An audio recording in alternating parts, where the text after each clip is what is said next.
Okay, San Jose, what is going on with the real estate market? I've been talking for the last couple months about how things are adjusting and balancing because of the increase in interest rates, but there's other factors going on, so let's dig into the data.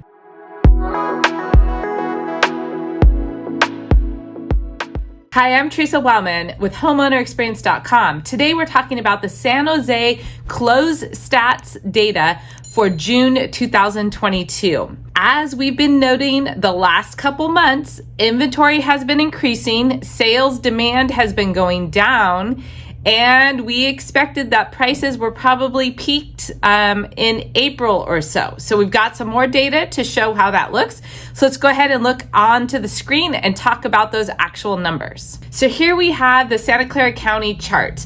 You see I've added a couple crosshair lines that I've not usually have on here. The first dotted pink vertical line is when COVID hit the area and all the lockdowns happened, to give you an idea of the start of the pandemic. The second cross line is what the prices were average at that time. So if you look at this orange line, since the start of COVID, we've had some very intense appreciation just in the last 2.5 years. So if you look at the numbers, actually 31% growth in prices since that time. Now, supply has greatly changed. If we go ahead and zoom into this area here, you'll see that the yellow line is finally surpassing the green line. Yellow is inventory or homes available for sale, and green is the number of sales happening. So this is a more traditional market where the yellow line is actually above the green line, as you can see here in 2018 and 2019 and years prior to that. 2017 was the first time we'd ever seen that kind of market. And here in the pandemic, we've had a very similar market where things were moving just so fast and selling so quickly. So we knew that had to stop, and for sure it's there. Sales are down. Demand is down 29% from a year ago. And it's about the same as 2019 in June. So, I mean, again, it's a normal market. The pandemic was crazy. Now it's more of a normal market. So let's look here at the San Jose stats. So as you can see here, we're also seeing that the active homes for sale is above the number of sales happening, back to that normal flow of market. If we look at the 2018-2019 market, we're on track for that kind of inventory cycle. And our sales have been a little bit stronger, but are pretty on par also for what's happened those couple years. So again, the market's not bad, but the pandemic was crazy, and it feels like a big change as we adjust. The interest rates are a huge factor, and buyers are really feeling that affordability.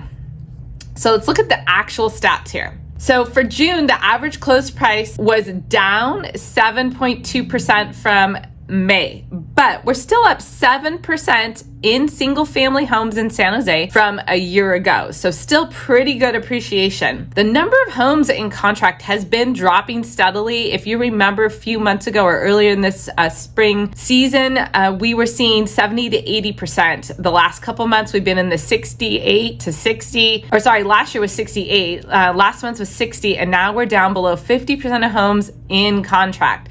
It's a little bit more of a normal market, still a pretty good market, but definitely a shift from what we've seen before. Percent over, these are closed sales in June, meaning people who went into contract in May, 6.3% over. Days of inventory has really skyrocketed.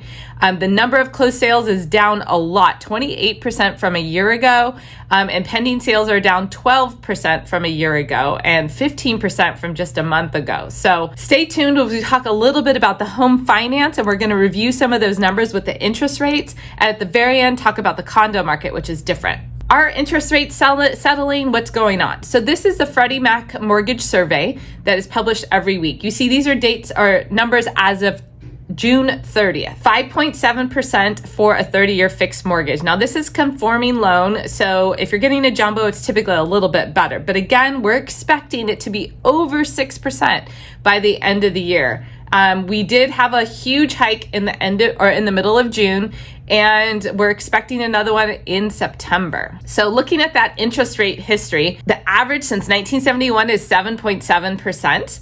But look at this line of increase. So it just really feels painful for buyers who have been shopping the last few months because there's just been a huge change in affordability. So to put that a little into context, I want to go into the finance review for you.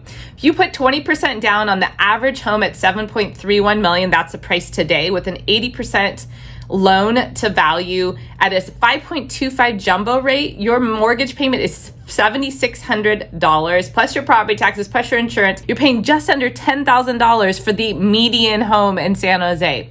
If you compare that to February, where the median price was actually is actually a little bit higher because prices have already started to retract, but they're not February values yet. But the interest rates were 3.5%. Today's home costs $1,200 more, even though the price is just barely, it's actually $50,000 cheaper. The price is $50,000 cheaper today. I take that back. I said that wrong. But it costs $1,200 more. So you can see the power of the financing. Wow. So unemployment, these are numbers through May. It continues to go down. I have heard some layoffs being announced in June. So I expect that curve to change a little bit, not drastically. Now the S&P 500, we all know, has been going way down and the prices typically follow that. So again, all these things saying the prices are softening. But don't panic. It's not 2008. Like we talked about at the very beginning, this is just a more normal market now. What that means is repair requests are going to be happening, or sellers are going to have to take care of repairs. We're going to have appraisal contingencies. You're going to be negotiating on the price with the seller or with the buyer, depending on what side you're on, without any other competition likely. So likely just one offer on properties, maybe two if it's beautifully updated, or three if you're really lucky. But it's changed to a much more neutral market. Now let's talk about the condos. It's a little bit different, but the prices in condos have gone down. The supply is again above the sales, and prices are definitely heading back down, which is kind of drastic because if you remember, condos did not appreciate over the pandemic like single family homes did, but then they had a huge appreciation at the end of last year.